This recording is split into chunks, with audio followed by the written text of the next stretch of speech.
મહેસાણા જિલ્લા કલેક્ટર એમ નાગરાજનને જીએસઆરટીસીના એમડી તરીકે પ્રમોશન સાથે બઢતી મળતા વિદાય શુભારંભ કરવામાં આવ્યો હતો અને વિદાયની શુભેચ્છા પાઠવવામાં આવી હતી। 16 જાન્યુઆરી 2023માં મહેસાણા જિલ્લાના કલેક્ટર તરીકે પદભાર સંભાળ્યો હતો। એમ નાગરાજનની તાજેતરમાં જીએસઆરટીસીના એમડી તરીકે બઢતી સાથે બદલી થતાં તેમનો વિદાય શુભારંભ યોજવામાં આવ્યો હતો। સૌએ શુભેચ્છા સંદેશ પાઠવ્યો। સ્ટોરી રિપોર્ટ બાય મયુર પંડ્યા, મહેસાણા। મહેસાણા જિલ્લાના માનનીય કલેક્ટર નાગાર્જુન સાહેબ આજે એમની પ્રમોશન સાથે બદલી થતા એમના કાર્યભાર માટે જ્યારે અમદાવાદ જઈ રહ્યા છે ત્યારે આજે એમના વિદાય કરવામાં આવેલો હતો અને માનનીય શ્રી કલેક્ટર સાહેબે જ્યારે આ મહેસાણાના કલેક્ટર તરીકે પદભાર સંભાળ્યો ત્યારથી એમણે મહેસાણા જિલ્લાના વિકાસને ખૂબ જ ઝડપી અને વેગ આપવાનું કાર્ય જો કર્યું હોય તો માનનીય શ્રી કલેક્ટર સાહેબે કર્યું છે। સાથે સાથે યુવાનોની અંદર સ્ટાર્ટઅપ અને નવા નવા કૌશલ્ય વર્ધક જે બાળકો છે, વિદ્યાર્થીઓ છે, એમને બળ પૂરું પાડવા માટે આઈ નમો હબ ઇનોવેશન સેન્ટર આખા દેશની અંદર જિલ્લા લેવલે જો ચાલુ કર્યું હોય તો માનનીય શ્રી કલેક્ટર સાહેબે કર્યું છે અને એ થકી માનનીય શ્રી પ્રધાનમંત્રીનો વિકસિત ભારત 2047ની જે યાત્રા છે એ યાત્રાની અંદર એમણે પોતે સહભાગી થઈ આ સુંદર કાર્ય મહેસાણા જિલ્લાને આપ્યું છે એ બદલ એમને ખૂબ ખૂબ અભિનંદન આપું છું।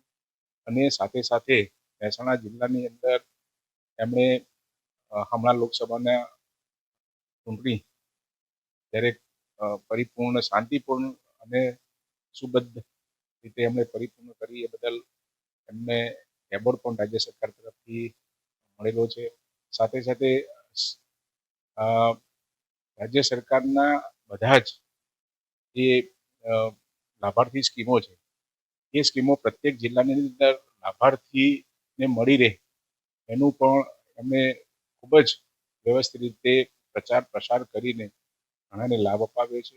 એટલે કે મહેસાણા જિલ્લાના સંપૂર્ણ વિકાસની અંદર એમનો હરણફાળ સહયોગ મળેલો છે એ બદલ ખૂબ ખૂબ અભિનંદન આપું છું અને એમની સેવા હર હંમેશા અમને એક પ્રેરણારૂપ પણ બની રહે।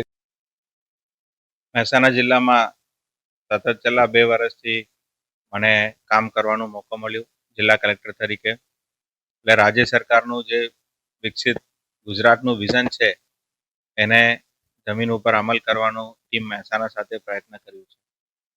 એની અંતર્ગત આર્થિક વિકાસનું મોટો આયામ એમાં વિકસિત મહેસાણાનો કોન્ફરન્સ કરીને આપણે એક નવી ફલક ઉપર લાવવાનો પ્રયત્ન કરી। એની સાથે સાથે Amrut Mahesana startup and innovation mission થકી માનનીય વડાપ્રધાન શ્રીના સ્વપ્ન છે સ્ટાર્ટઅપ નેશન 2047 સુધી બનાવવાનું છે તો સ્ટાર્ટઅપ જિલ્લાથી શરૂ કરીએ એમ કરીને અહીંયાના સાંસદશ્રીઓ, ધારાસભ્યશ્રીઓ તમામના સાથ સહકારથી આ પ્રોજેક્ટની શરૂઆત 1-1.5 વર્ષ પહેલા કરવામાં આવી।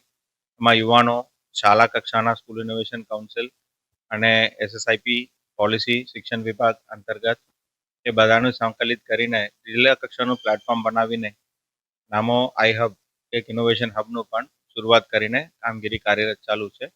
એના લીધે ટાયર 2, ટાયર 3 સિટીઝ અને ઊંઝા, બેચરાજી, વિસનગર, વડનગર, વિજાપુર એવા અંતરિયાળ વિસ્તારમાંથી આવતા યુવાનો પણ સ્ટાર્ટઅપ થકી કામ કરી શકે અને પોતાનું કારકિર્દી બનાવી શકે, જોબ સીકરથી જોબ ક્રિએટર બની શકે એ બધા હેતુથી અલગ અલગ કામ ચાલી રહેલ છે અને એમાં ખૂબ લોક પ્રતિસાદ પણ મળી રહી છે।